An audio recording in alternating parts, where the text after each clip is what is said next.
Hello and welcome everyone. In this second video in our course on applied analytics for business and economics, we are going to be discussing RMarkdown.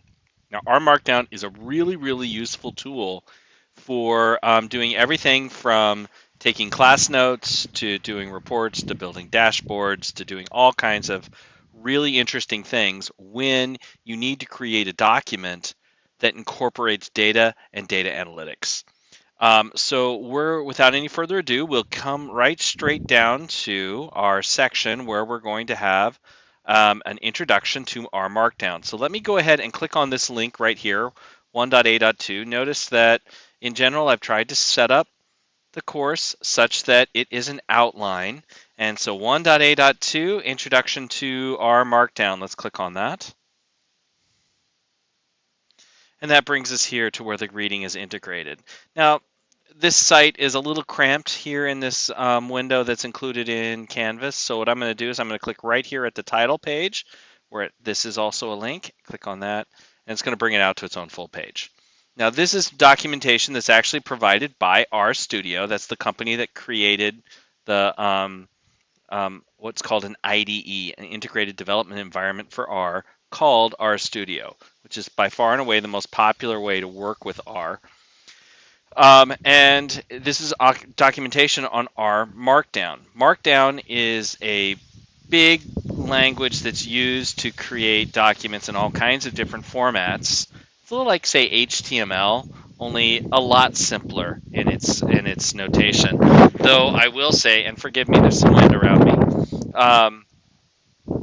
I will say it's a little there's the capabilities are a little bit more limited than what you would see in a full HTML file.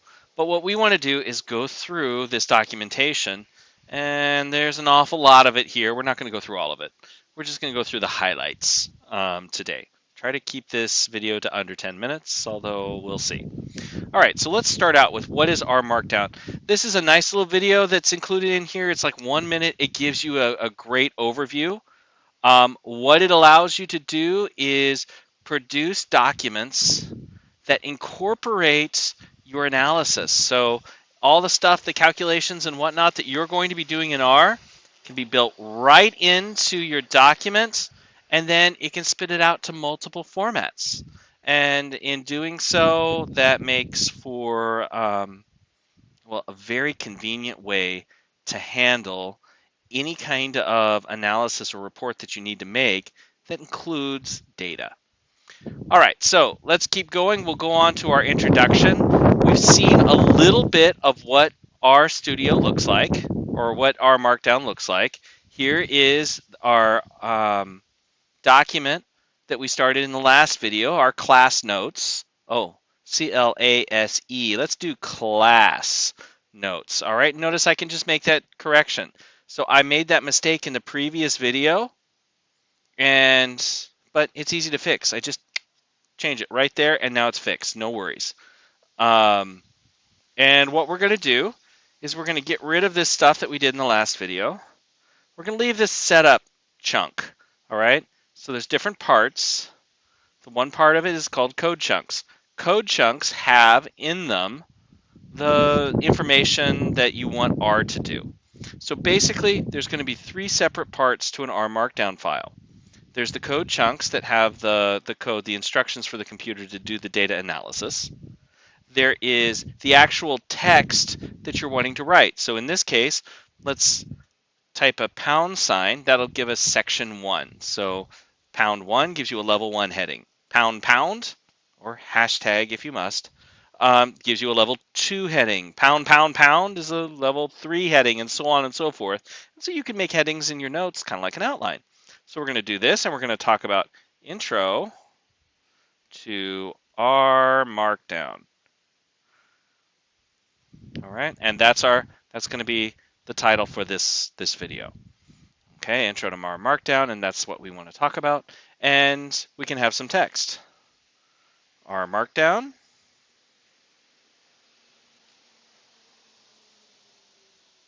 is a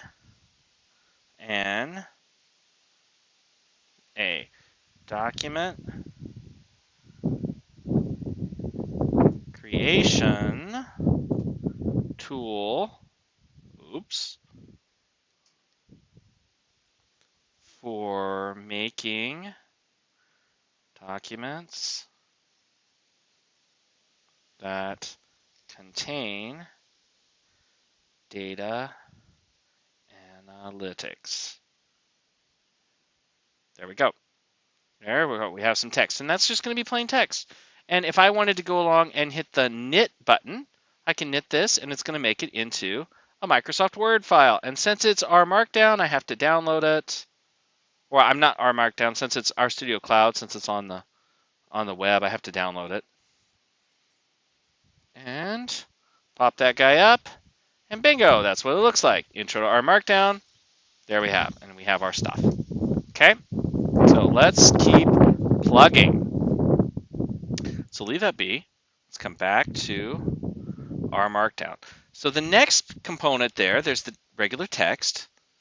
Then there's going to be code chunks. This is where you give instructions to R to do things. So in this case, it's giving us instructions. So when you knit, it's saying, okay, set some options here. So basically, the default, what it's setting here is that the default, anytime you have a code chunk, is that it will print that code chunk out. All right, so when it said echo equals, you're setting echo equal to true by default. All right, in other words, print out the commands that you have. That'll work for us for now because these are course notes. Obviously, if you were doing a research paper, you'd probably set that to false. If you're doing your homework for me, you're probably going to set it to true so I can see what you did. All right, great. So that's that. Nice and easy peasy. So let's keep going. And we have one more section, and that's this preamble stuff. So I'm an old guy. I still do use a language called LaTeX to write documents in. RMarkdown is kind of a more modern-ish version, I guess, of that. Not really.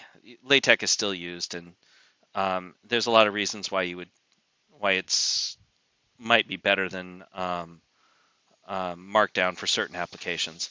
But that notwithstanding, we have this up here, which is also could be called the metadata, or what in our Markdown premise is called the YAML, Y-M-A-L. Don't ask me what it stands for or why, no clue. But basic things like the title of the document, author, who wrote the document, the date, so who is, what date. So in here, it's putting in an R command to just give what the current date is. All right, and it's doing that because we checked that little box when we set up set this document up to do the current date when we knit the document. And then it tells me what kind of output I want to put it in. Now I can do it in different types of outputs. So if I click here on this little down button, I see knit to HTML, knit to PDF, knit to Word. These are all possible things that you can do. And that's one of the nice things about Markdown. I've written it in Markdown, and they say, I really need this in PDF. Send it to me in a PDF file. And then somebody else says, oh, I really need it. No, I can't deal with PDF. You have to send it to me in a Word document. Hey, you can do that. And so that's pretty cool. All right, so this is the basic introduction to what R Markdown is and a little bit about how it works. Let me go ahead. I'm going to clear this and make this big. Cool. And so let's go back to, forgive me, I'll have to make this small again. Let's go back to this little introduction, and we can talk a little bit about how it works. All right, so here we go. You're going to have an RMD file, and that's just going to get saved over here in this area over here where it says Files, and you're going to have this. But notice, even I make mistakes. Oh, and look here. I made a spelling mistake. It does do spell check on here, which is kind of nice.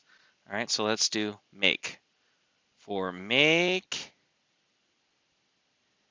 Come on. For making documents that contain data analytics. There we are. That's better. Okay, so I'm going to go ahead and click Save. That way, when that's red and has this little star, it hasn't been saved. So click Save, and boom. So next, what do we want to do? All right, it does have a nice little notebook interface. So one of the things that means is I can run these code chunks inside of this document. So as I'm developing my document, okay, so let's go ahead here and let's put in a code chunk. All right, and let's make a quick X and Y.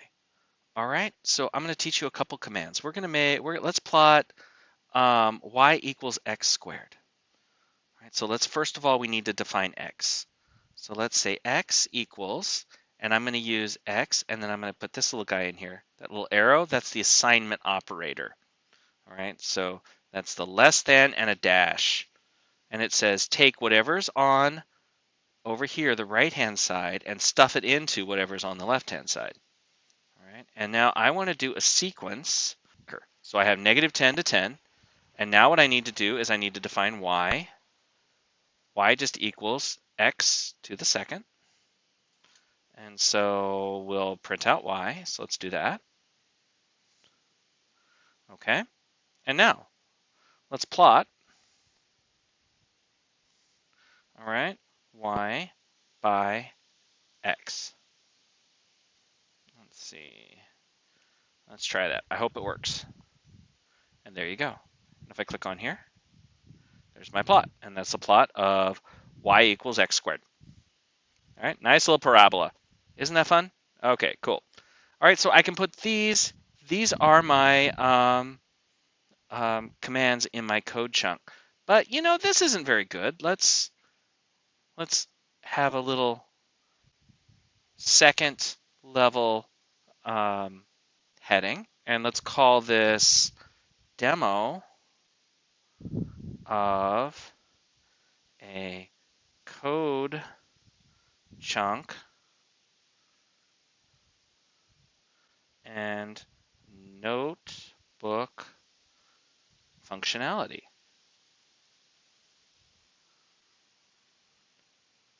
All right, there we go. Okay, and let's knit this. And we'll download that file.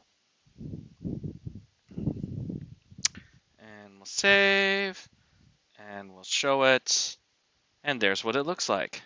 So boom, we have a demo of a code chunk and notebook functionality. And so here's the code chunk, right, showing you what it's done, and then there's the plot.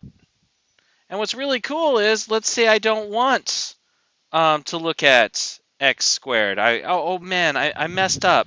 I don't want x squared. I want x cubed. Well, that's easy enough. If I want to look at it inside of my notebook environment, I just hit play. Boom. There's x cubed. And you can do all kinds of cool things. You could do x to the 5th.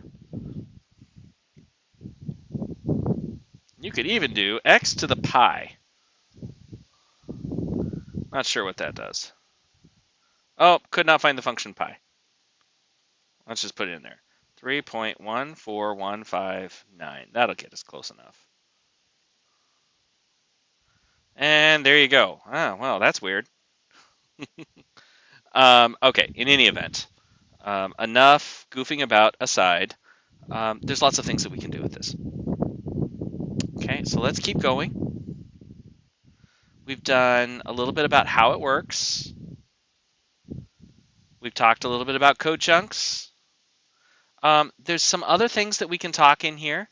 There's inline code. Inline code uses something called a backtick.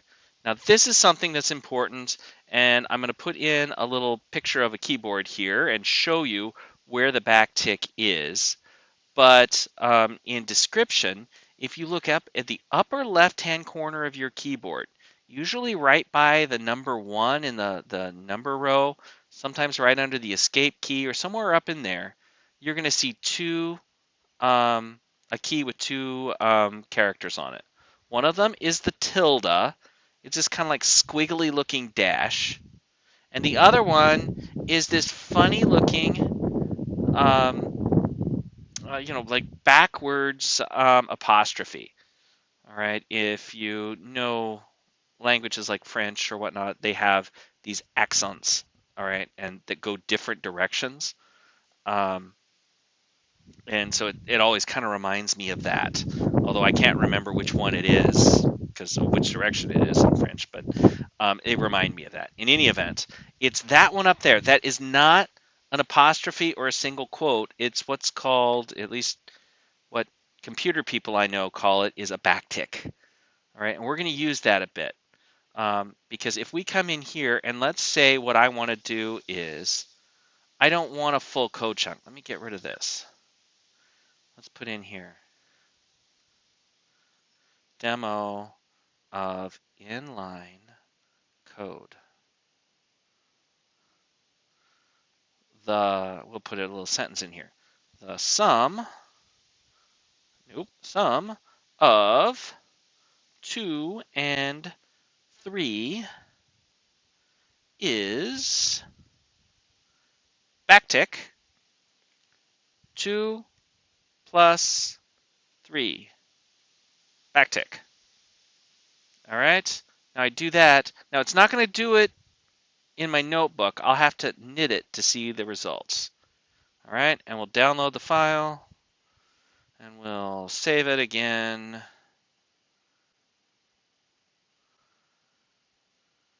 And we'll come down here. Oh, look at that. See, there's a whole bunch of NAs because I can't take the fractional root of a negative number. That's why the pi doesn't work very well. So I'll change that before we go in here. Oh, and what it did there was it just put that in terms of code. So let's go back and figure out what we did wrong, or what I did wrong. Oh, I forgot the R.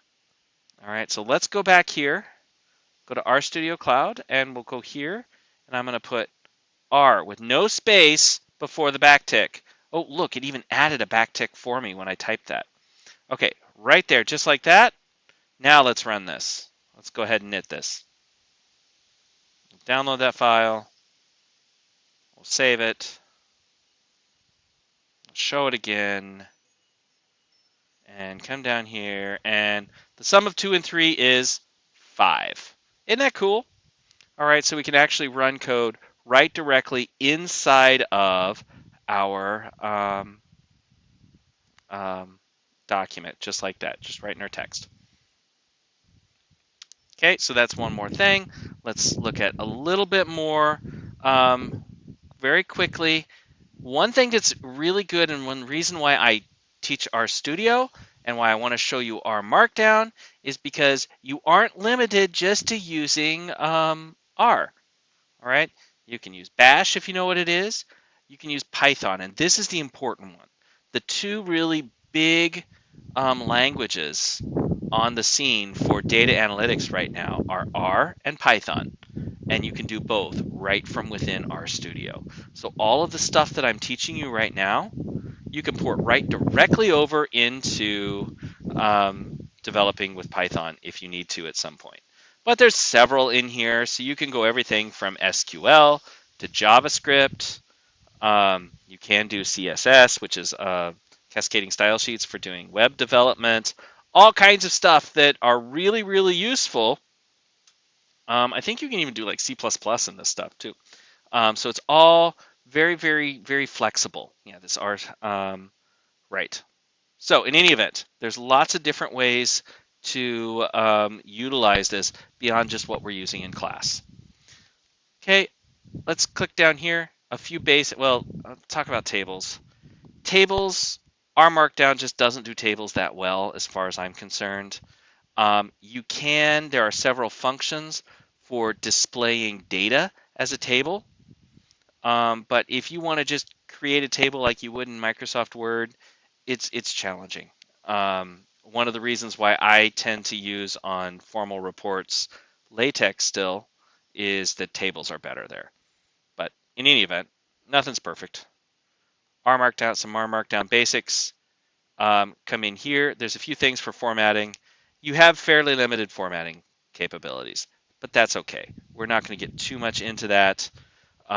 You can do a few things though. You can do plain text. So you can see right here, line 7 that I'm pointing to, that's just normal text. You can make a bulleted list by putting these dashes here. When it knits this, it's going to make it a bulleted list. And I'll show you that in just a minute. You can do italics by putting a star around it. Double star around it gives you bold. Backticks around it tells it to format it like it's code. This is right here, you can see in line 12, that's the format for doing a HTML link. It's really quite simple. You put what you want to display in square brackets, and then the actual address in parentheses right after it, so on and so forth. You could also make this a numbered list by replacing the dashes with numerals. So 1 dot. And the really nice thing is, you could do 1 dot, 2 dot, 3 dot, 4 dot, or you could just do 1 dot, 1 dot, 1 dot, 1 dot, 1 dot, right? And by dot, I mean period. The actual, if you change it or rearrange it or anything, it'll know that they're numbers and number them accordingly when you knit it. So you don't have to get that all right. Although for reading your actual source document, it could be helpful. You can use LaTeX as a way to write mathematical equations as well as other stuff. You can use that in here just by incorporating it within parentheses or with dollar signs. It's really powerful. Basically, every bit of math that you could possibly want to write, you can do with this. Though I doubt you guys will use it very much because you're not as familiar with it. And you can do things like bibliographies. All right. Here's what a bulleted list would look like if written in Markdown. Okay. And then we talk about output formats. There's all kinds of them. Everything from Microsoft Word document that we've looked at before. You could do a PowerPoint document. You could do other types of slides. So an HTML, you could output an HTML presentations that have really, really cool abilities that PowerPoint doesn't. You can do you can do dashboards, you can do books, you can even do websites. So all of the web development that I've done for this class, I've done in RMarkdown. So you'll see examples of what you can do with RMarkdown throughout this class. Okay. And finally, I think this is the last bit I want to go through. The rest of this stuff you can look at and read through if you need to, or maybe you just come back to it when you want to. There are these things called cheat sheets, and they're for a number of different things. So this one's one for our Markdown. Different packages have different cheat sheets. I don't know how helpful they are. Sometimes it feels like they're okay, sometimes not as much. So there are different places where you can get them. There's a nice quick reference, and there's also a really big book on RMarkdown that I can give you a link to. But for right now, for this class, for the next 3 weeks, don't worry about it. I'm going to give you everything you need to be able to do whatever it is that you want to do for class. All right. We got 3 weeks to get a lot of work done, so we're going to be laser focused on what we're doing. Okay, so that's a brief introduction to RMarkdown. Let me summarize what I've said. Number one, there's 3 parts. There is, let me make this big, the preamble or metadata that in RMarkdown language is called the YAML. I don't know why, but whatever, that tells about your document. This gets set up when you first start the document and you fill out that night. Let me show you. Let's do RMarkdown. In this document, right, in this you can set all of this stuff up right here in this dialog box. When I do it, I generally don't. I do it all by hand because I like to set all kinds of funky settings. But you will not need to do that for this class, and we're not going to worry about it for this class. Then the next part is ordinary text. This is designed for humans to read. All right, you can put in things like headings using the pound signs. You can put in normal text just by typing. It does have spell check, so that's nice. And you can put in things like inline code as well as other types of formatting that we talked about. The final bit is a code chunk. If you want R to calculate something, let's get rid of this. I like x cubed, that's fun. If you want it to calculate something, it has to be in this code chunk. And so it's going to be surrounded by 3 backticks, and then some kind of curly bracket with R's in it, with an R in it, and then it's going to end with 3 backticks. Now, one of the number one things I see happen to students, oh my gosh, my file won't work. I don't know what I did to it. I broke it. You did something like that. You deleted those backticks. And then when I go to knit that, it's not going to work. So what do? I just put 3 backticks back. There you go. And now it works. Okay? But everything has to be in there. The final thing is it's going to run each chunk independently. So let's say I wanted to do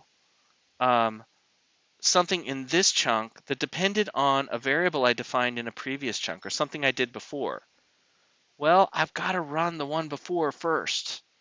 Okay, and that's what this guy here is for. You see this little arrow right here? It says run all chunks above. Sometimes it's very useful. Also, when you knit, it's going to start completely from scratch every single time.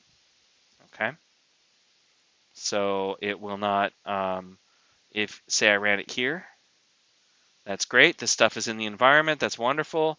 But when I knit it, it's going to basically essentially hit this broom. It's not. It's going to keep it here for you, but for the intents and purposes of running it, it's going to clear the environment, run all the stuff, and start over. So that's another place where students sometimes have trouble. But you know what? You don't need to worry about that now. If you run into that, you make an appointment with me and I'll help you out. All right, very good. I will see you in the next video.